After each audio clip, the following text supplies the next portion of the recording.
بسم الله الرحمن الرحيم.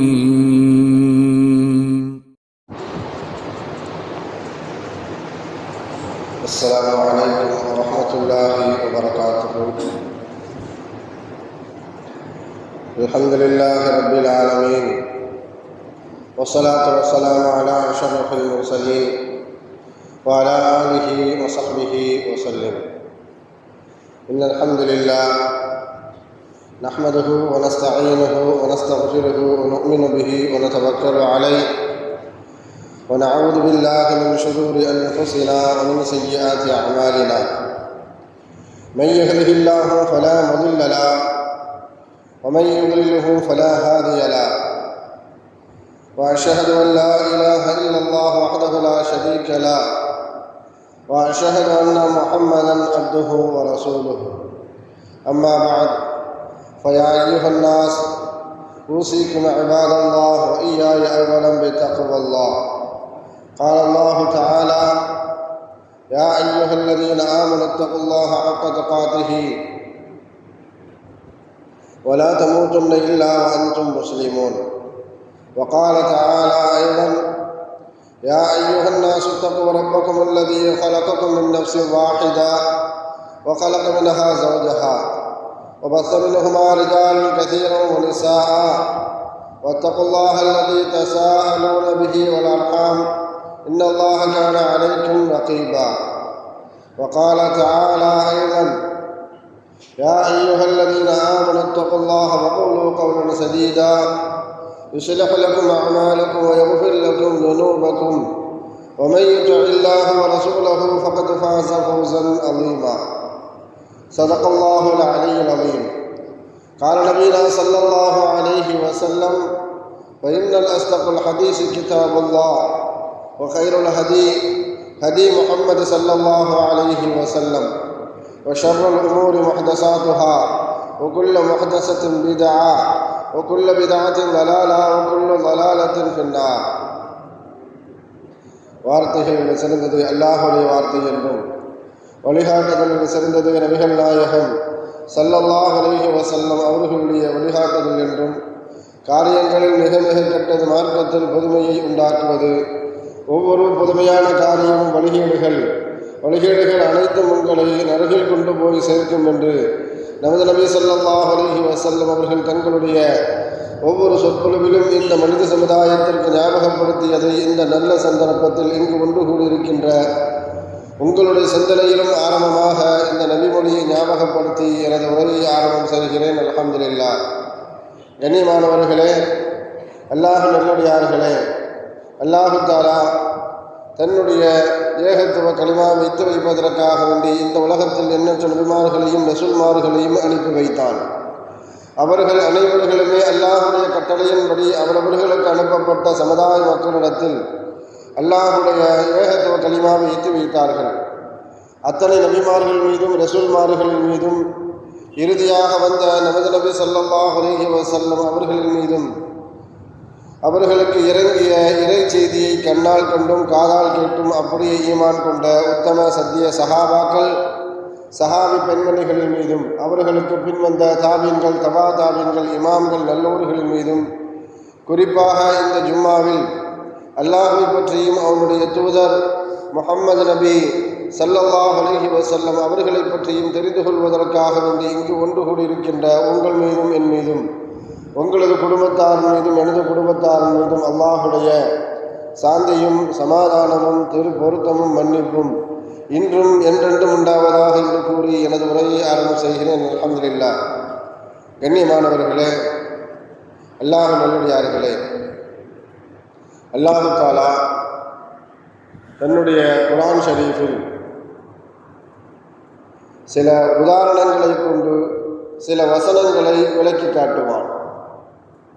அப்படி சொல்வதற்குண்டான காரணம், அந்த உதாரணத்தின் மூலமாக தன்னுடைய அடியார்கள் அந்த வசனத்தை, அந்த ஆயத்தை சரியான முறையில், எளிமையான முறையில், முழுமையான முறையில் விளங்கிக் கொள்ள வேண்டும் என்பதற்காக வேண்டி அல்லாஹு தஆலா சில வசனங்களை உதாரணங்களை கொண்டு விளக்கி சொல்லுவான். அதே போன்று நபி ஸல்லல்லாஹு அலைஹி வஸல்லம் அவர்கள் நன்மையான தீமையான சில செய்திகளை பற்றி சில விஷயங்களை பற்றி தன்னுடைய சமுதாய மக்களிடத்தில் எடுத்து கூறும் பொழுது உதாரணங்களை சொல்லி நபி ஸல்லல்லாஹு அலைஹி வஸல்லம் அவர்கள் விளக்கி காட்டுவார்கள். அப்படி விளக்கி சொல்லும் பொழுது நன்மையான காரியம் எது, தீமையான காரியம் எது என்று தன்னுடைய சமூக மக்கள் அதிலிருந்து நன்மையான காரியத்தை அதிகம் செய்வதற்கு ஆர்வமூட்டுவதற்காகவும் முடியும், தீமையான காரியத்தை அதிலிருந்து விளங்கிக் கொள்ள வேண்டும் என்பதற்காக வேண்டி ஸல்லல்லாஹு அலைஹி வஸல்லம் அவர்கள் உதாரணங்களை சொல்லி சில நபிமொழிகளை எடுத்துரைப்பார்கள். அல்லாஹ்வுடைய பாணி எதுவோ அதுவே ஸல்லல்லாஹு அலைஹி வஸல்லம் அவர்களுடைய பாணியாக இருக்கும். அல்லாஹு தஆலா எதையெல்லாம் உதாரணமாக சொல்லி இருக்கின்றான், நபி ஸல்லல்லாஹு அலைஹி வஸல்லம் அவர்கள் என்ன உதாரணங்களை சொல்லி இந்த மனித சமுதாயத்திற்கு எடுத்துரைத்திருக்கிறார்கள் என்பதை இந்த ஜும்மாவின் வாயிலாக நாம் தெரிந்து கொள்ள கடமைப்பட்டிருக்கிறோம். குர்ஆனில் நாம் அதிக இடங்களில் வரக்கூடிய ஒரு வசனம் தில்கல் அம்சாலு நத்ரிபுஹா லின்னாஸ். இந்த உதாரணத்தை நான் மக்களுக்கு கூறுவதற்குண்டான காரணம் வமா யாகிலுஹா இல்லல் ஆலிமூன். 29வது அத்தியாயத்தின் 43வது வசனத்தில் அல்லாஹ் சொல்லி காட்டுவான், இந்த உதாரணத்தை நான் மக்களுக்கு கூறுவதற்குண்டான காரணம் வமா யாகிலுஹா இல்லல் ஆலிமூன், சிந்தித்து செயல்படக்கூடிய ஞானமுடையவர்களை தவிர்த்து இதை யாராலும் உணர்ந்து கொள்ள முடியாது என்பதாக அல்லாஹு தஆலா உதாரணங்களை பற்றி சொல்லி காட்டும் பொழுது இப்படி ஒரு இடத்தில் சொல்லி காட்டுவான். அதே போன்று 59வது அத்தியாயத்தில் 21வது வசனத்தில் அல்லாஹ் சொல்லி காட்டும் பொழுது தில்கல் அம்சால் நத்ரிபுஹா லின்னாஸ் லஅல்லஹும் யதஃபக்கரூன். இந்த உதாரணத்தை நான் கூறுவதற்குண்டான காரணம் மக்கள் அதை விளங்கிக் கொண்டு அதை சிந்திப்பதற்காக நான் சொல்லுகிறேன் என்பதாக அல்லாஹு தஆலா சொல்லி காட்டுவான். இன்னொரு இடத்தில் அல்லாஹு தஆலா லஅல்லஹும் யதஃபக்கரூன், அவர்கள் உணர்வு கொள்ள மாட்டார்களா என்பதாக அல்லாஹு தஆலா எடுத்துரைப்பான். அல்லாஹு தஆலாவுடைய படைப்பினங்கள் என்று எடுத்துக்கொண்டால் பிரம்மாண்டமான படைப்பினங்கள் எவ்வளவு இருக்கிறது. நம் கண்கூடாக பார்க்கக்கூடிய மலைகள், வானங்கள், கடல், பூமி, இது போன்ற பிரம்மாண்டமான படைப்புகளை படைத்திருக்கக்கூடிய அந்த சராசரங்களை படைத்திருக்கக்கூடிய ரப்புல் ஆலமீன் அவனுடைய உதாரணம் என்பது மிக பிரம்மாண்டமாகத்தான் இருக்கும். ஏனென்றால் அனைத்தையும் படைத்து பரிபாலித்து பாதுகாத்து ரட்சித்து இருக்கக்கூடிய அல்லாஹ் ரப்புல் ஆலமீன் அவன் ஒரு செய்தியை பற்றி ஒரு விஷயத்தை பற்றி மக்களுக்கு விளக்குவதாக இருந்தால் அவனுடைய உதாரணமும் பிரமாண்டமாகத்தான் இருக்கும் என்பதாக நான் தவறுதலாக ஒரு எண்ணத்திற்கு வந்துவிடக்கூடாது. சூரத்து பக்ராவினுடைய 26வது வசனத்தில் அல்லாஹ் சொல்லி காட்டுவான், நான் மக்களுக்கு எடுத்துரைப்பதாக இருந்தால் ஒரு உதாரணத்தை சொல்வதாக இருந்தால் அது அற்பமான விஷயமாக இருந்தாலும் சரி அதை நான் சொல்வதற்கு வெட்கப்பட மாட்டேன். இன்னல்லாஹ லா யஸ்தஹி ஐ யத்ரிப மஸலன் மா பஊதத்தன் ஃபமா ஃபௌகஹா. நான் மக்களுக்கு உதாரணம் சொல்வதெல்லாம் ஈயை கொண்டு ஒரு கொசுவை கொண்டு கூட நான் உதாரணம் சொல்லுவேன். அதைவிடவும் அற்பமான சிறியதாக இருக்கக்கூடிய ஒரு வஸ்துவை கொண்டு கூட நான் உதாரணம் சொல்லுவேன். அப்படி சொல்வதற்கு அல்லாஹு தஆலா எந்த விதத்திலும் வெட்கப்பட மாட்டான் என்பதாக அல்லாஹ் சொல்லி காட்டுவான். இந்த வசனம் இறங்கிய நேரத்தில் மக்கத்து காஃபிர்கள் இந்த வசனம் குறித்து விமர்சனம் செய்தார்கள், கேலி செய்தார்கள். அல்லாஹ் கொசுவெல்லாம் உதாரணம் சொல்றான, அல்லாஹ் ஈயை பற்றி எல்லாம் உதாரணம் சொல்றான, மாதா ஆராதல்லாஹு பிஹாதா மஸலா, இந்த உதாரணத்தை சொல்வதன் மூலமாக அல்லாஹு தஆலா என்ன சொல்ல வரான், அல்லாஹ் இதன் மூலமாக எதை நாடுகிறான் என்பதாக மக்கத்து காஃபிர்கள் பரிகாசம் பேசினார்கள். அவர்களுக்கு அல்லாஹு தஆலா பதில் சொல்லுகிறான், யுதுல்லு பிஹி கஸீரன் வ யஹ்தி பிஹி கஸீரா. நான் அதன் மூலமாக நாடுவது பலர் அதன் மூலமாக வழிகெடுவதற்கும் வாய்ப்பாக இருக்கும், சில பேர் நேரடி பெறுவதற்கும் வாய்ப்பு உண்டு என்பதை அல்லாஹு தஆலா சொல்லி காட்டுவான். அல்லாஹ் சில விஷயங்களை சர்வசாதாரணமாக மக்களுக்கு எளிமையான முறையில் விளங்க வைக்கிற மாதிரி சில விஷயங்களை சொல்லிட்டு அப்படி கடந்து போயிடுவான். அல்லாஹ் அல்லாத மற்றவர்களிடம் ஒருவர் உதவி தேடினாலோ அல்லது பாதுகாப்பு தேடினாலோ பாதுகாப்பு கொடுக்கக்கூடியவர்களுடைய பாதுகாப்பு எப்படி இருக்கும், உதவி தேடவர்களுடைய உதவி எப்படி இருக்கும், அவர்களுடைய நிலைமை எப்படி இருக்கும் என்று அல்லாஹு தஆலா சூரத்துல் அன்கபூத்தில் சொல்லி காட்டுவான். 29வது அத்தியாயத்தில் 41வது வசனத்தில் அல்லாஹ் சொல்லி காட்டுவான். மஸலுல்லதீன இத்தஹது மின் தூனில்லாஹி அவுலியா, அல்லாஹ் அல்லாதவர்களிடத்தில் நீங்கள் உதவி தேடினாலோ அல்லது பாதுகாப்பு தேடினாலோ அந்த பாதுகாப்பு கொடுப்பவர்களுடைய பலம், அவர்களுடைய பாதுகாப்பு எப்படி இருக்கும் என்பதை அல்லாஹு தஆலா நமக்கு விளங்குற மாதிரி, பாமர மக்களுக்கு விளங்குற மாதிரி அல்லாஹ் சொல்லி காட்டுவான். கமசலில் அன்கபூத், அவர்களுடைய பாதுகாப்பு எப்படி இருக்குன்னு சொன்னா, நாம நினைச்சுக்கிட்டு இருப்போம் அவர்களுடைய பாதுகாப்பு பிரம்மாண்டமாக இருக்கும், அவர்களுடைய பாதுகாப்பு 8 அடுக்கு பாதுகாப்பாக இருக்கும், 12 அடுக்கு பாதுகாப்பாக இருக்கும் என்று நினைத்து அல்லாஹ் அல்லாதவர்களிடம் யார் பாதுகாப்பு தேடினாலும் சரி, கமசலில் அன்கபூத், அவர்களுடைய பாதுகாப்பு எல்லாம், உதவி செய்யக்கூடியவர்களுடைய உதவி எல்லாம் எப்படி இருக்குன்னு சொன்னா, சிலந்தி பூச்சியினுடைய வளம் மாதிரி தான் இருக்கும். இந்த சிலந்து பூச்சியினுடைய வலை எப்படி இருக்குன்னு சொன்னா, இத்தகதத் பைத்தா, அந்த வீட்டில் போய் யாராவது தங்குவதற்காக வேண்டி நாடினால், தங்கணும் சொல்லி என்று நினைத்தால், இன்ன அவுஹனல் புயூதி லபைத்துல் அன்கபூத், அந்த வீடு எப்படிப்பட்ட வீடு என்பதாக அல்லாஹ் விளக்கி சொல்லும் பொழுது, உலகத்திலேயே ரொம்ப பலகீனமான வீடு என்று சொன்னால் அது சிலந்து பூச்சியினுடைய அந்த வலைதான் உலகத்திலேயே மிக பலகீனமான வீடு. அந்த வீட்டில் தங்குவதற்கு யாராவது நாடினால் அந்த வீடில் பலம் இருக்குமா, பாதுகாப்பு இருக்குமா என்பதை நீங்கள் சிந்தித்து பாருங்கள் என்பதாக அல்லாஹ் சொல்லி காட்டுவான். அல்லாஹ் சொல்றதா இருந்தா நான் தான் பலமிக்கவன், அவர்கள் எல்லாம் பலகீனமானவர்கள் அப்படின்னு சொல்லிட்டு போயிருக்கலாம்.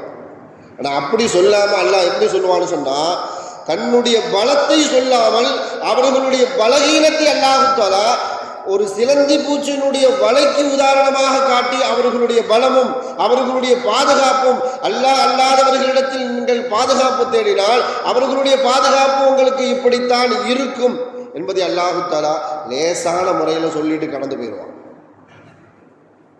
அதே மாதிரி ஒருவர் கற்றதின்படி, தான் கற்ற கல்வியின்படி அமல் செய்யவில்லை என்றாலோ, அந்த தான் கற்ற கல்வியை அவரே மதிக்கவில்லை என்றாலோ, அவரால் மற்றவர்களுக்கு அந்த கல்வியின் மூலமாக பிரயோஜனம் இல்லை என்றாலோ, அவர்கள் அல்லாஹு தஆலா குர்ஆன்ல எப்படி விமர்சனம் செய்வான், உதாரணம் காட்டுவான் அப்படின்னு சொல்லுவான்.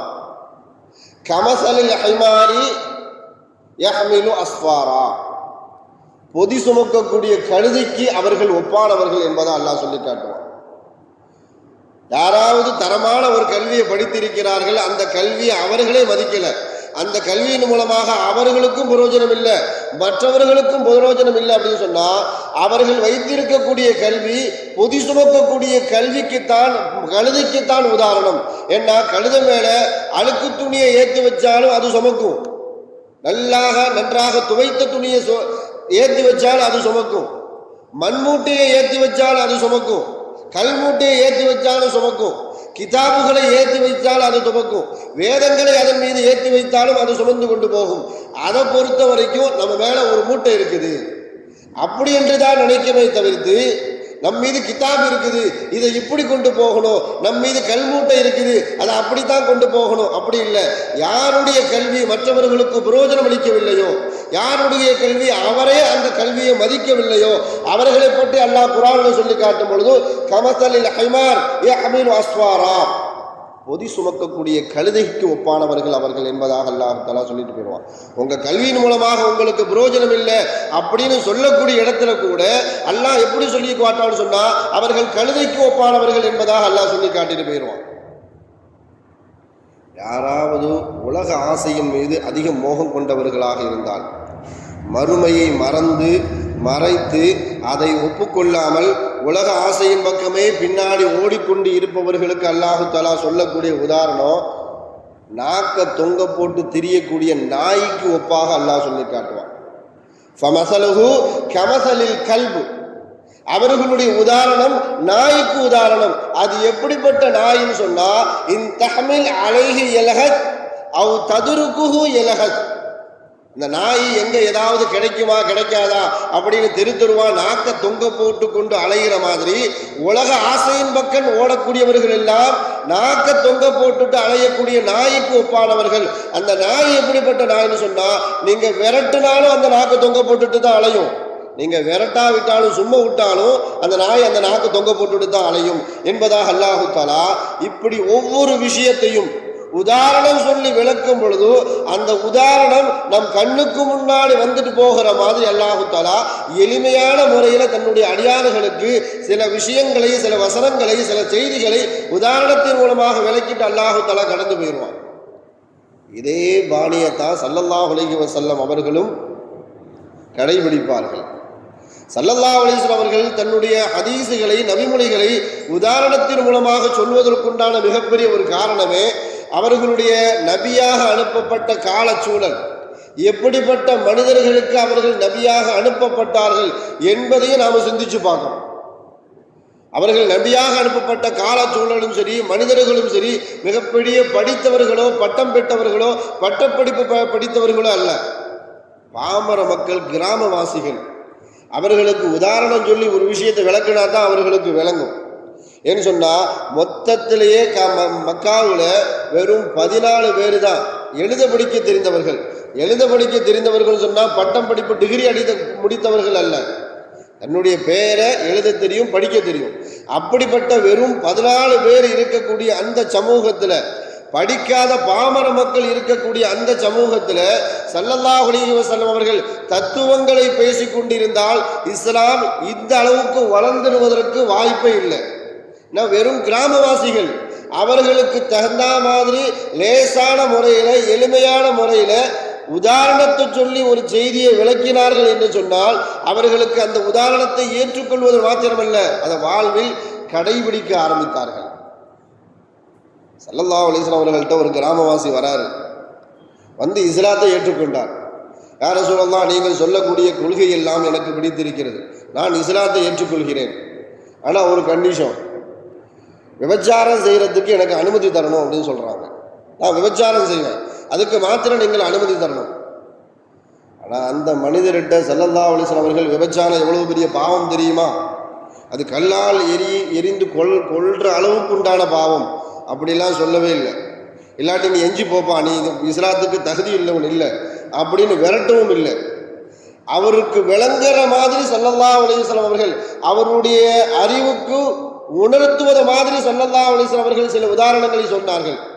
விபச்சாரம் செய்ய போறியா, சரி, நான் ஒரு கேள்வி கேட்கிறேன், அதை நீ ஒத்துக்குவியா அப்படின்னு பார்க்கலாம். உன்னுடைய தாயிடத்தில் யாராவது விபச்சாரம் செய்ய வேண்டும் என்று நினைத்தால் உனக்கு பிடிக்குமான்னு கேட்குறாங்க. நீ ஒத்துக்குவியா, ஏற்றுக்குவியா அப்படின்னு கேட்குறாங்க. இல்லை யாரும் சொல்லலாம், நான் ஏற்றுக்க மாட்டேன். உன்னுடைய மனைவியிடத்தில் யாராவது விபச்சாரம் செய்ய வேண்டும் என்று நினைத்தால் உனக்கு பிடிக்குமான்னு கேட்குறாங்க. இல்லை, எனக்கு பிடிக்காது. உன்னுடைய மகளிடத்தில், உன்னுடைய சகோதரிடத்தில் யாராவது விபச்சாரம் செய்ய வேண்டும் என்று நினைத்தால் நீ அதை விரும்புவாயா என்பதாக ஸல்லல்லாஹு அலைஹி வஸல்லம் அவர்கள் கேட்கும் பொழுது நான் விரும்ப மாட்டேன்னு சொல்றாரு அந்த கிராமவாசி. அப்படி என்றால் நீ யாரிடத்தில் விபச்சாரம் செய்வாயோ அந்த பெண்மணி யாருக்காவது தாயாக இருக்கலாம், யாருக்காவது மனைவியாக இருக்கலாம், யாருக்காவது சகோதரியாக இருக்கலாம், யாருக்காவது மகளாக இருக்கலாம். அவர் இதை ஏற்றுக்கொள்வாரா? நீ எப்படி விரும்ப மாட்டாயோ அதே போன்று அவரும் விரும்ப மாட்டார். நீ எப்படி இந்த விஷயத்தில் எப்படி முடிவெடுக்க போற அப்படின்னு கேட்ட உடனே தன்னுடைய தவறை உணர்ந்தார் அந்த சஹாபி. ஸல்லல்லாஹு அலைஹி வஸல்லம் அவர்கள்ட்ட மன்னிப்பு கேட்டார்கள். யா ரசூலல்லாஹ், இனிமே நான் விபச்சாரம் செய்வதற்கு விரும்ப மாட்டேன். அந்த சஹாபியினுடைய நெஞ்சில கை வச்சு ஸல்லல்லாஹு அலைஹி வஸல்லம் அவர்கள் அல்லாஹும்ம தஹ்ஹிர் கல்பஹு, யா அல்லாஹ் இந்த மனிதனுடைய உள்ளத்தை பரிசுத்தப்படுத்து, வஹஸ்ஸின் ஃபர்ஜஹு, யா அல்லாஹ் இவருடைய மர்மஸ்தானத்திற்கு பாதுகாப்பு கொடு, வதம்பன் கஃபரஹு, யா அல்லாஹ் இவருடைய பாவத்தை மன்னித்து விடு என்பதாக ஸல்லல்லாஹு அலைஹி வஸல்லம் அவர்கள் ஒரு உதாரணத்தை சொல்லி முஸ்லிம்கள் எதை பாவமான மிகப்பெரிய பாவமாக பார்ப்பார்களோ அந்த பாவத்தை விட்டும் அந்த சஹாபிய ஒரு சின்ன உதாரணத்தை சொல்லி ஸல்லல்லாஹு அலைஹி வஸல்லம் அவர்கள் என்ன செஞ்சுட்டாங்க, அந்த பாவத்தை விட்டும் அவர் எந்த காலகட்டத்திலும் அந்த பாவத்தில் ஈடுபடாத அளவுக்கு ஸல்லல்லாஹு அலைஹி வஸல்லம் அவர்கள் தடுத்து விட்டார்கள். பெண் மக்களை பெற்றெடுத்தவர்கள் நானும் அவரும் சொர்க்கத்தில் இப்படி இருப்போம் என்பதாக தன்னுடைய விரலை ஒட்டி காமித்தார்கள். பெண் குழந்தைகளை பெற்றெடுத்தவர்கள் நானும் அவர்களும் சொர்க்கத்தில் ஒன்னா இருப்போம் அப்படின்னு சொன்னா வேற. சஹாபாக்களுக்கு விளங்குவதற்காக வேண்டி ஸல்லல்லாஹு அலைஹி வஸல்லம் அவர்கள் நானும் அவர்களும் இப்படி இருப்போம் என்பதாக தன்னுடைய ஆள்காட்டி விரலையும் தன்னுடைய நடு விரலையும் ஒட்டி காமித்தார்கள். அப்படி என்றால் அப்படிப்பட்ட காலகட்டத்தில் சஹாபாக்கள் இருந்தார்கள். பெண் மக்களை வெறுக்கக்கூடிய அளவுக்கு, பெண் மக்கள் பிறந்தாலே அது ஒரு துஷ்டமாக, தங்களுக்கு விருப்பமில்லாத ஒரு காலகட்டத்தில் பெண் குழந்தைகளை பெற்றெடுக்க வேண்டும் மாத்திரமல்ல, அதை அவர்கள் அருளாக பரக்கத்தாக அது ஒரு அன்பளிப்பாக பார்க்க வேண்டும் என்பதற்காக வேண்டி ஸல்லல்லாஹு அலைஹி வஸல்லம் அவர்கள் பெண் குழந்தைகளை பெற்றெடுத்தவர்களும் நானும் சொர்க்கம் என்றால் நபிமார்களுக்கு கொடுக்கப்படக்கூடிய சொர்க்கம் சாதாரணமான சொர்க்கம் கிடையாது. ஜன்னத்துல் ஃபிர்தௌஸை தாண்டி அப்படிப்பட்ட உயர்ந்த சொர்க்கத்தை, அந்த சொர்க்கத்தில் அவரும் நானும் இப்படி இருப்போம் என்பதாக ஸல்லல்லாஹு அலைஹி வஸல்லம் அவர்கள் சொல்லி காட்டினார்கள். ஒரு இடத்துல பார்க்குறாங்க ஸல்லல்லாஹு அலைஹி வஸல்லம் அவர்கள் நிறைய பேர் என்ன செய்யறோன்னு சொன்னா, அல்லாஹ்வுக்கு பிடித்தமானவர்களாக இருக்கும் அடியார்களுக்கு வெறுப்புள்ளவர்களாகத்தான் இந்த காலகட்டத்தில் மனிதர்கள் வாழ்ந்திருக்கிறார்கள். நான் ஸல்லல்லாஹு அலைஹி வஸல்லம் அவர்கள் சஹாபாக்கள்கிட்ட கேட்கும்போது மனில் முஃப்லிஸ்னா யாருன்னு தெரியுமான்னு கேட்குறாங்க. மிகப்பெரிய ஏழை யார் தெரியுமா அப்படின்னு சஹாபாக்கள்கிட்ட கேட்குறாங்க ஸல்லல்லாஹு அலைஹி வஸல்லம் அவர்கள். ஸல்லல்லாஹு அலைஹி வஸல்லம் அவர்களுடைய ஒரு பாணி, ஒரு விஷயத்தை விளக்குறதா இருந்தால் உதாரணம் சொல்லியும் விளக்குவார்கள். கேள்வி கேட்டு அதை பதிலை வாங்கிட்டு ரெண்டாவது பதில் சொல்றது, இது ஒரு டீச்சிங் முறை. எடுத்த ஆசிரியர் எப்படின்னு சொன்னா, ஒரு பாடத்தை, விளங்காத பாடத்தை எளிமையான முறையில் யார் விளக்குவாரோ மாணவர்கள் அந்த பாடத்தில் உட்கார்ந்தாங்கன்னு சொன்னா அவர்களுடைய கவனமே சிதறாது. ஒரு கஷ்டமான பாடத்தை கூட எளிமையான முறையில் உதாரணம் சொல்லி விளக்கி விட்டார்னு சொன்னா அந்த பாடமே லேசாகும். ஸல்லல்லாஹு அலைஹி வஸல்லம் அவர்கள் மனில் முஃப்லிஸ், மிகப்பெரிய நஷ்டவாளி, மிகப்பெரிய ஏழை யாரை தெரியுமா, பரம ஏழை யாரு தெரியுமா அப்படின்னு கேட்குறாங்க. சஹாபாக்கள்லாம் சொல்றாங்க, யார்கிட்ட காசு இல்லையோ, யார்கிட்ட பணம் இல்லையோ, யார்கிட்ட வசதி இல்லையோ அவர்கள் தான் பரம ஏழை அப்படின்னு சொல்றாங்க சஹாபாக்கள். ஸல்லல்லாஹு அலைஹி வஸல்லம் அவர்கள் பேச ஆரம்பிக்கிறாங்க.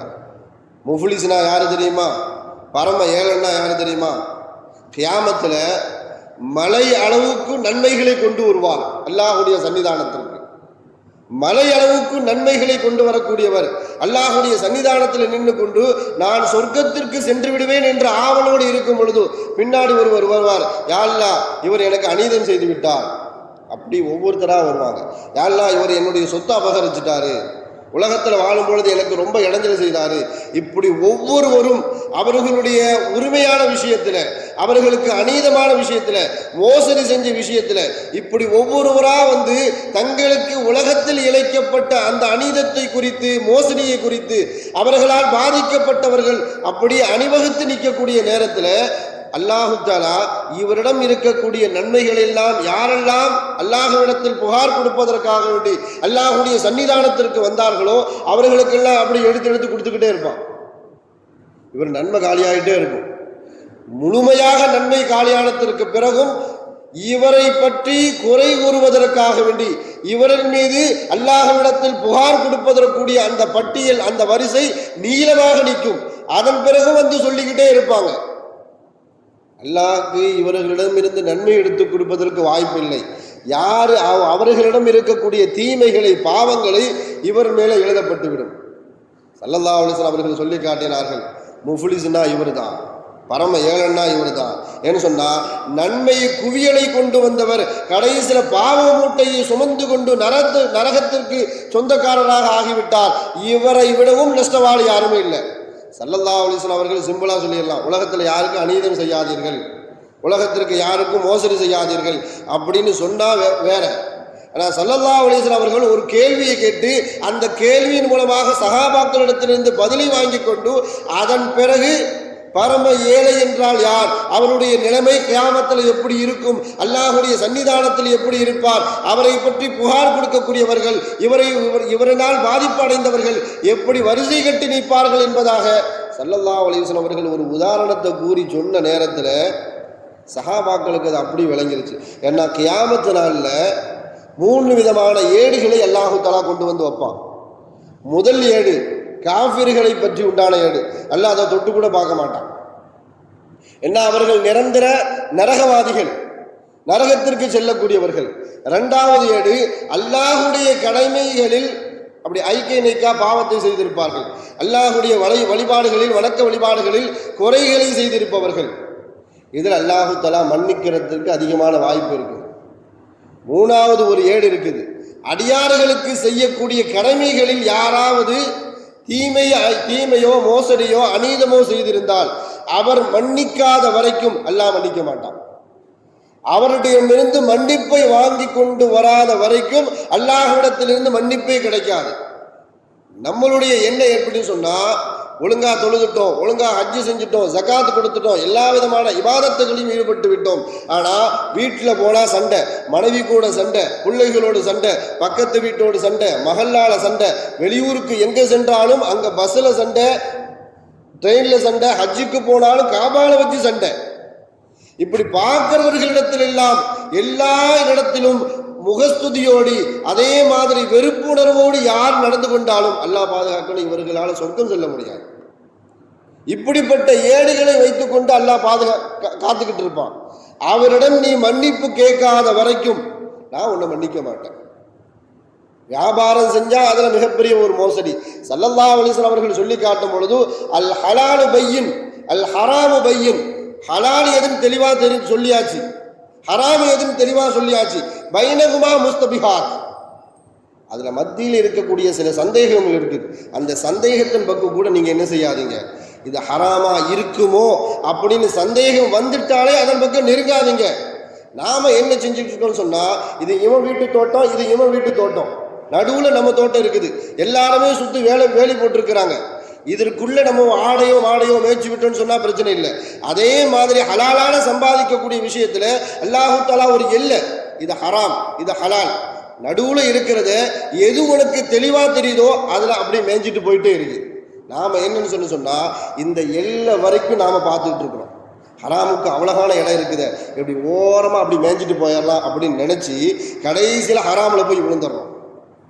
இப்படித்தான் நிறைய பேர் எப்படியாவது ஹலாலை சம்பாதிக்க வேண்டும் என்பதற்காக வேண்டி ஹராமில் நிறைய பேர் போய் குதிப்பதற்குண்டான காரணமே எல்லையை தாண்டி நாம மேய வேண்டும் என்று நினைக்கும் பொழுதுதான் நாம ஹராமில் போய் விழுந்துறோம். ஒரு ஹாஜியாரு கப்பல்ல ஹஜ்ஜுக்கு போறார், திருகத்தை தன்னுடைய செலவுக்காக வேண்டி, தங்க காசுகளை தன்னுடைய செலவுக்காக வேண்டி கொண்டு செல்றார். அப்படி போகக்கூடிய நேரத்தில் அந்த கப்பலில் எப்படியோ ஒரு குரங்கு ஏறிடுச்சுன்னு சொன்னால் இவர் அப்பப்போ அந்த தங்க மூட்டையை எடுத்து காசை எண்ணி பார்த்துட்டு வச்சுருவார், ஒழுங்காக இருக்குதா கரெக்டாக இருக்குதா அப்படின்னு. இந்த குரங்கு என்ன செஞ்சுட்டுன்னு சொன்னால் அந்த தங்க பையை பிடுங்கிட்டு கப்பலினுடைய உச்சிக்கு போயிட்டு உச்சியில் போய் உட்காந்துக்கிட்டு இவர் சத்தம் போடுறாரு, என் காசுன்னு சத்தம் போடுறாரு. அந்த குரங்கு உச்சியில் போய் உட்காந்துட்டு மெதுவாக என்ன செய்யுது, இந்த பண மூட்டையை, அந்த திரகம் இருக்கக்கூடிய அந்த மூட்டையை அப்படி மெதுவாக திறக்கும் பொழுது இவர் கீழே கிடந்து சத்தம் போடுறாரு. எப்படின்னு சொன்னால் அந்த பக்கம் விழுந்தா கடல், இந்த பக்கம் விழுந்தா கப்பல், மேலே உச்சியில் போய் உட்காந்துருக்கு. மெதுவாக என்ன செய்யுது, இவர் கீழே உட்காந்து சத்தம் போடுறாரு, ஒரு காசை எடுக்குது, எப்படி தூக்கி போடுது, அவர்கிட்டயே தூக்கி போடுது, யார்கிட்ட எடுத்துகிட்டு வந்துச்சோ அவர்கிட்ட தூக்கி இப்படி போடுது. அவர் அல்ஹம்துலில்லாஹ் நம்ம காசை நம்ம கையில் வந்துருச்சு. இன்னொரு காசை எடுத்துகிட்டு கடலில் தூக்கி இப்படி போடுது. ஐயோ என் காசுன்னு சொல்லி என்ன செய்கிறார், கத்துறாரு. இன்னொரு காசை எடுக்குது, இவர்கிட்ட தூக்கி போடுது, இன்னொரு காசை கடலில் தூக்கி இப்படி போடுது. இப்படி காலியாகிற வரைக்கும் ஒரு காசு இவர்கிட்ட, ஒரு காசு கடல்ல. அங்கே இருக்கக்கூடிய ஒரு மார்க்க அறிஞர், ஹாஜியார், ஊரில் என்ன வேலை பார்க்குறியோ? பால் வியாபாரம் தான். ரொம்ப தண்ணி கிளப்பியலோ அப்படின்னு கேட்குறாரு. பாலை தண்ணி கலக்காமல் விற்க முடியுமா அப்படின்னு இவர் விவரமாக கேட்குறாரு. ரொம்ப கவலைப்படாதீங்க, ஏன்னு சொன்னால் ஹராமாக சம்பாதிக்கப்பட்ட எந்த விஷயமாக இருந்தாலும் அல்லாஹ் சரியான முறையில் அது வசூல் செஞ்சுருவான். நாம் ஒரு பெரிய புத்திசாலித்தனமாக நாம் என்ன செய்கிறோம், நாம் செய்கிறது தான் வியாபாரம், நாம் செய்கிறது தான் யுக்தி, வியாபார யுக்தி என்ற பெயரில் ஹராம சம்பாதிச்சு வச்சோன்னு சொன்னால் ரப்புல் ஆலமீன் அதை எப்படி வசூலிக்க வேண்டுமோ அதை கரெக்டான முறையில் என்ன செஞ்சிருவான், வசூலிச்சிருவான். இந்த மார்க்க அறிஞர் அவர்கிட்ட சொல்லி கேட்டுறாரு, நீங்கள் பால் விற்கும் போது எது பாலாக இருந்துச்சோ அதெல்லாம் உங்கள்கிட்ட திரும்ப வந்துருச்சு, எதில் தண்ணி கலந்தீங்களோ அந்த தண்ணியெலாம் தண்ணியோடு போயிடுச்சு. தண்ணியை கலந்ததை ஃபுல்லே என்ன செஞ்சுட்டா அல்ல தண்ணியிலேயே எடுத்துக்கிட்டான். நீங்கள் கரெக்டாக பாலை விற்றுட்டீங்க அப்படின்னு சொன்னால் பாலை விற்ற காசு ஃபுல்லாக அல்லாஹ் என்ன செஞ்சுட்டான், கொண்டு வந்துட்டான். ஏன்னு சொன்னால் அல்லாஹ் எந்த அடியாறுகளுக்கும் அநீதம் செய்ய மாட்டான். அதே மாதிரி தான் ஸல்லல்லாஹு அலைஹி வஸல்லம் அவர்கள் சொன்ன மாதிரி ஹலால தனியாக தெளிவாக மார்க்கத்தில் சொல்லப்பட்டு விட்டது, ஹராம் எது என்று தனியாக மார்க்கத்தில் தெளிவாக சொல்லப்பட்டு விட்டது. இடையில் இருக்கக்கூடிய சில ஆகமாக காரியத்தில் உங்களுக்கு ஏதாவது சந்தேகம் இருந்தால் இது செய்யலாமா செய்யக்கூடாதா என்ற சந்தேகம் வரக்கூடிய நேரத்தில் அதை பற்றி உண்டான அறிவு யாரிடத்தில் இருக்குமோ அவர்களிடத்தில் கேட்டு தெரிஞ்சு கொண்டு அதை செயல்படுத்தினீர்கள் என்று சொன்னால் அதில் நமக்கு எந்த விதமான பாதிப்பு வராது. நாமோ ஹலால் என்று நினைத்து கொண்டு ஒரு வியாபாரத்தை செய்து கொண்டு அதை ஹராமாக மாற்றிவிட்டால் அல்லாஹ் பாதுகாக்கணும். அல்லாஹுடைய சன்னிதானத்தில் நிற்கும் போது மிகப்பெரிய ஒரு குற்றவாளியாகத்தான் நிற்க வேண்டும். அதனால தான் ஸல்லல்லாஹு அலைஹி வஸல்லம் அவர்கள் சஹாபாக்களுக்கு எந்த ஒரு காரியத்தை விளக்குவதாக இருந்தாலும் சரி, அது நன்மையான காரியமோ தீமையான காரியமோ உதாரணத்தை சொல்லி ஸல்லல்லாஹு அலைஹி வஸல்லம் அவர்கள் சஹாபாக்களுக்கு விளக்கும் பொழுது அதை தெளிவான முறையில் சஹாபாக்கள் விளங்கி கொண்டு ஒன்று பாவமாக இருந்தால் அதை கொண்டும் தவிர்த்து விடுவார்கள், நன்மையான காரியமாக இருந்தால் அதை செய்வதற்கு ஆர்வம் ஊட்டுவார்கள். தொழுகையை பற்றி நாமெல்லாம் அதிகமாக ஒரு ஹதீஸ் கேள்விப்பட்டிருப்போம், தாலிமுங்களில் அதிகமாக படிச்சிருப்போம். ஸல்லல்லாஹு அலைஹி வஸல்லம் அவர்கள் தொழுகையை பற்றி சஹாபாக்களுக்கு ஆர்வம் ஊட்டும் பொழுது எப்படி சொல்லி காட்டுறான்னு சொன்னால், உங்களுடைய வீட்டுக்கு முன்னாடி ஒரு ஆறு ஓடுது, அந்த ஆற்றுல ஒரு 5 தடவை குளிக்கிறாரு, அவருடைய உடலில் அசுத்தம் இருக்குமா அழுக்கு இருக்குமா அப்படின்னு கேட்குறாங்க. இல்லையான்னு சொல்லலாம், இருக்காது. அதே மாதிரி தான் நீங்கள் 5 நேர தொழுகையை சரியான முறையில் தொழுதீர்கள் என்று சொன்னால் உங்களுடைய அக்கௌண்ட்டில் உங்களுடைய பாவ கணக்கு எதுவுமே இருக்காது, உங்களுடைய உள்ளம் பரிசுத்தமாகிவிடும் என்பதாக ஸல்லல்லாஹு அலைஹி வஸல்லம் அவர்கள் தொழுகையை பற்றி சொல்லி காட்டும் பொழுது, ஒருவர் ஆற்றில் குளித்தால் எப்படி அவர்களிடத்தில் அழுக்கு இருக்காதோ அதே மாதிரி நீங்கள் 5 நேர தொழுகையை சரியான முறையில் தொழுதால் உங்களுக்கு எந்த விதமான பாவமும் இருக்காது என்பதாக ஸல்லல்லாஹு அலைஹி வஸல்லம் அவர்கள் சொல்லி காட்டினார்கள். ஜனாசா தொழுகையை பற்றி ஸல்லல்லாஹு அலைஹி வஸல்லம் அவர்கள் உதாரணம் சொல்லி விளக்கும் பொழுது சஹாபாக்கள் அதை செய்வதற்கு எந்த அளவுக்கு ஆர்வப்பட்டார்கள் சொன்னால், ஒருவர் ஜனாசா தொழுகையை கலந்து விட்டு சென்று விட்டால் அவருக்கு 1 கீராத் நன்மை. அதே மாதிரி அவர்கள் ஜனாசா தொழுகையை கலந்து விட்டு தஃபன் செய்கிற வரைக்கும் அடக்கம் செய்து முடிக்கிற வரைக்கும் நின்றால் அவருக்கு 2 கீராத் நன்மை அப்படின்னு சொன்னாங்க. என்று சொன்னால் அந்த மக்கள் விவசாயிகள், கொல்லம்பற்றையில் வேலை செய்யக்கூடியவர்கள், போர்க்கருவிகளை செய்யக்கூடியவர்கள், பாமர மக்கள், அவர்களுக்கு எதை சொன்னால் எதை பார்த்து பழகி கொண்டு இருக்கிறார்களோ அதை கொண்டு அவர்களுக்கு உதாரணம் சொல்லும் பொழுது அவர்களுக்கு அதை தெளிவான எளிமையான முறையில் விளங்கிக் கொள்வார்கள். சஹாபாக்கள்கிட்ட கேட்குறாங்க, யார் ரசூலுல்லாஹ் கீராத்னா என்னன்னு கேட்குறாங்க. கீராத்துன்னு சொன்னால் பிரம்மாண்டமான நன்மை அப்படின்னு சொல்லி குழப்பலை ஸல்லல்லாஹு அலைஹி வஸல்லம் அவர்கள். 1 கீராத்துன்னு சொன்னால் 1 உஹது மலை அளவுக்கு நன்மை. என்ன, மதீனாவை சுற்றி மதீனாவுக்கு பக்கத்தில் இருக்கக்கூடிய உஹது மலை, அந்த உஹது மலை சஹாபாக்களுக்கு கண்ணு முன்னால் வந்துட்டு போகும். கிட்டத்தட்ட அதனுடைய சுற்றளவுன்னு சொன்னால் 11 கிலோமீட்டர். அதனுடைய உஹது மலையினுடைய சுற்றளவு பார்க்கும் பொழுது 11 கிலோமீட்டர் வந்தால் மட்டும்தான் அந்த உஹது மலையை என்ன செய்ய முடியும், சுற்றி வர முடியும். 11 கிலோமீட்டர் தொலைவில் உள்ள ஒரு நன்மை குவியலை ஒருவர் ஜனாசா தொழுகையில் கலந்து கொண்டு சென்று விட்டால் அவருக்காக வேண்டி அல்லாஹு தஆலா அந்த நன்மையை கொடுக்கிறான்.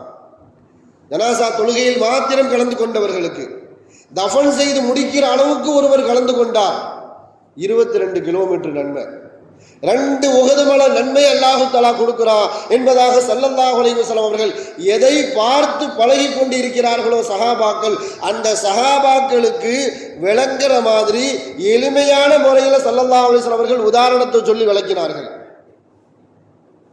நல்ல நண்பனுக்கும் கெட்ட நண்பனுக்கும் உள்ள வித்தியாசம் என்ன அப்படின்னு சொல்லி ஸல்லல்லாஹு அலைஹி வஸல்லம் அவர்கள் சஹாபாக்களுக்கு விளக்குனாங்க. நல்ல நன்மை அவன் கூட சேர்ந்தால் உங்களுக்கு என்ன கிடைக்கும், கெட்ட நன்மை அவன் கூட சேர்ந்தால் உங்களுக்கு என்ன கிடைக்கும்.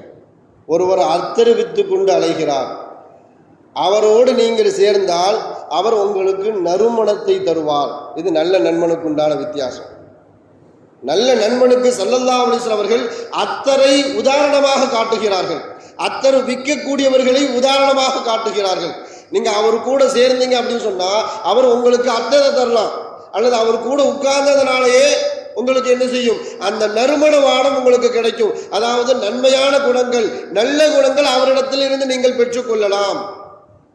தீய நண்பனுக்குள்ள வித்தியாசம், நீங்க ஒரு கொல்லம் பற்றக்குள்ள ஆயுதப்படை செய்யக்கூடிய, ஆயுதங்கள் செய்யக்கூடிய ஒரு இடத்துக்கு உள்ளக போயிட்டு வந்தீங்க அப்படின்னு சொன்னா, ஒன்றும் அங்கிருந்து நீங்க கறியை வாங்கிட்டு வருவீங்க, உங்க மேல கறி ஆகும், அல்லது அங்கே பரவக்கூடிய அந்த நெருப்பு துண்டு உங்களுடைய ஆடைகளை கரித்து விடலாம். இதே மாதிரி தான் கெட்ட நண்பன் கூட நீங்க சேர்ந்தீங்க அப்படின்னு சொன்னா, ஒன்னு கெட்ட குணத்தை அவனிடத்திலிருந்து படித்து விடலாம், அல்லது அவனெல்லாம் நீங்கள் கெட்டு குட்டிச்சவரா போயிடலாம் என்பதாக ஸல்லல்லாஹு அலைஹி வஸல்லம் அவர்கள் கெட்ட நண்பனுக்கும் நல்ல நண்பனுக்கும் உள்ள வித்தியாசத்தை ஒரு உதாரணமாக கூறி ஸல்லல்லாஹு அலைஹி வஸல்லம் அவர்கள் சஹாபாக்களுக்கு விளக்கும் பொழுது அதை எளிமையான முறையில் என்ன செஞ்சுக்கிட்டாங்க, சஹாபாக்கள் விளங்கி கொண்டார்கள். ஒரு மூமினுக்கும் இன்னொரு மூமினுக்கும் உள்ள வித்தியாசத்தை ஸல்லல்லாஹு அலைஹி வஸல்லம் அவர்கள் சொல்லி காட்டும் பொழுது, ஒரு மூமின் இன்னொரு மூமினுக்கு கண்ணாடி மாதிரின்னு சொன்னாங்க. முகம் பார்க்குற கண்ணாடி எப்படி இருக்குமோ, நாமெல்லாம் ஜும்மா தொழுகைக்கு வரும் பொழுது ட்ரெஸ்ஸை ஆடை அணிந்து கொண்டு கண்ணாடி முன்னாடி நின்றுட்டு தலை சீவிட்டு ஏதாவது குறை இருக்குதா எப்படி தலை சீவிட்டு வந்திருப்போம். கண்ணாடினுடைய ஒரு பழக்கம் என்னன்னு சொன்னால், நம்மிடத்துல என்ன இருக்குதோ அதை அப்படி தெளிவாக காட்டும். ஒரு நல்ல நண்பன், ஒரு நல்ல மூமினுடைய அடையாளமே ஸல்லல்லாஹு அலைஹி வஸல்லம் அவர்கள் ஒரு கண்ணாடிக்கு உதாரணமாக சொல்லி காட்டினார்கள். கண்ணாடி முன்னாடி நிற்கும் பொழுது உங்களிடத்தில் எந்த குறை இருந்தாலும் அதை அப்படி காட்டும். அதே மாதிரி குறை இல்லாமல் குறையை காட்டாது. உங்கள்கிட்ட எந்த குறையுமே இல்லை, உங்கள்கிட்ட குறை இருக்குதுன்னு சொல்லி என்ன செய்யாது, அது சொல்லாது. இன்னொரு விஷயம், நீங்க பார்க்கிறீங்கன்னு சொன்னா உங்களுடைய குறையை உங்கள்கிட்ட தான் சொல்லும். உங்கள்கிட்ட இந்த இடத்துல இப்படி ஒரு காயம் இருக்குது, இந்த இடத்துல ஏதோ ஒன்று பட்டிருக்குது, இந்த ட்ரெஸ்ஸில் அப்படி பட்டிருக்குது, இப்படி பட்டிருக்குதுன்னு சொல்லி கண்ணாடி முன்னாடி நின்று பார்க்கும் பொழுது அதை அப்படி குறையாக காட்டும். நல்லவனை பற்றி அது குறை கூறவும் செய்யாது. அதே மாதிரி நீங்கள் அந்த கண்ணாடி முன்னாடி நின்று பார்த்துட்டு போனதுக்கப்புறம் இன்னொரு ஆள் வந்து பார்க்கும் பொழுது உங்களை பற்றி அவர்கிட்ட சொல்லாது. உனக்கு முன்னாடி ஒரு ஆள் வந்து பார்த்தார்ல, அவருக்கு மூஞ்சில இப்படி இருக்குது, அப்படி இருக்குது அப்படின்னு கண்ணாடி என்ன செய்யாது. யாரு போய் எதை பார்க்கிறார்களோ அவர்களை பற்றி உண்டான நிறை குறைகளை மாத்திரமே கண்ணாடி காட்டும். அதே மாதிரி ஒவ்வொரு மூமினுக்கும் ஒவ்வொரு மூமின் அப்படி இருக்க வேண்டும். எப்படின்னு சொன்னா, உங்கள்கிட்ட குறை இருக்குது அப்படின்னு சொன்னா தனிப்பட்ட முறையில் உங்கள்கிட்ட அப்பா அந்த குறை இருக்குது, அல்லது நீ செஞ்சது சரியா இருக்குது, சரியா இருக்குன்னு சொன்னா சரியா இருக்குதுன்னு சொல்லணும், தவறா இருக்குதுன்னு சொன்னா தவறா இருக்குதுன்னு சொல்லணும். அவரிடத்துல தான் சொல்லணும். யாரிடத்தில் தவறு இருக்கிறதோ அவரிடத்துல சொல்லணும். அவர் அல்லாம இப்போ வந்துட்டு போனா மத்தியா ரொம்ப மோசம், கையில் எடுக்க ஆகாதவன் அப்படின்னு நாம என்ன செய்யறோம், அவர் அல்லாம ஊர் முழுக்க சொல்றோம். ஆனா கண்ணாடின்னு சொல்லி ஸல்லல்லாஹு அலைஹி வஸல்லம் அவர்கள் சொன்ன காரணமே, கண்ணாடி முன்னாடி நிற்கும் பொழுது அவது உங்களுக்கு எந்த குறைகளை காட்டுமோ, எந்த நிறையை காட்டுமோ, அதே மாதிரி ஒவ்வொரு மனிதனும் ஒவ்வொரு மூமினுக்கும் கண்ணாடி போன்று இருக்க வேண்டும் என்று ஸல்லல்லாஹு அலைஹி வஸல்லம் அவர்கள் உதாரணத்தை சொல்லி விளக்கும் பொழுது சஹாபாக்கள் அதை தெளிவான முறையில், எளிமையான முறையில் என்ன செஞ்சுக்கிட்டாங்க, விளங்கி கொண்டார்கள். அல்லாஹ் தஆலா குர்ஆன் ஹதீஸில் எதன் மூலமாக உதாரணங்களை சொல்லி மக்களுக்கு விளங்க வேண்டும் என்று அல்லாஹும் ரசூலும் விரும்பினார்களோ அதன்படி வாழ்வதற்கு அல்லாஹு தஆலா நமக்கெல்லாம் நல்ல தௌஃபீக்கு செய்வானாக. வாழும் காலமெல்லாம் நோய் நொடிகள் இல்லாமல் உடல் ஆரோக்கியத்துவம் மன நிறைவோடு இன்பத்தோடு அல்லாஹுவை நின்று வணங்கி வழிபட்டும் வாழும் நசீபை எல்லாம் அல்லாஹ் உங்களுக்கும் எனக்கும் நம்ம ஈன்றெடுத்த தாய் தந்தையர்களுக்கும் நம் மனைவி மக்கள் உற்றார் உறவினர் யாவருக்கும் கொடுத்து அருள் புரிவானாக என்று கூறி எனது வார்த்தையை நிவர்த்தி செய்கிறேன். வாஹிரு தாவானா அல்ஹம்துலில்லாஹி ரப்பில் ஆலமீன். அஸ்ஸலாமு அலைக்கும் வரஹ்மத்துல்லாஹி வபரகாத்துஹு.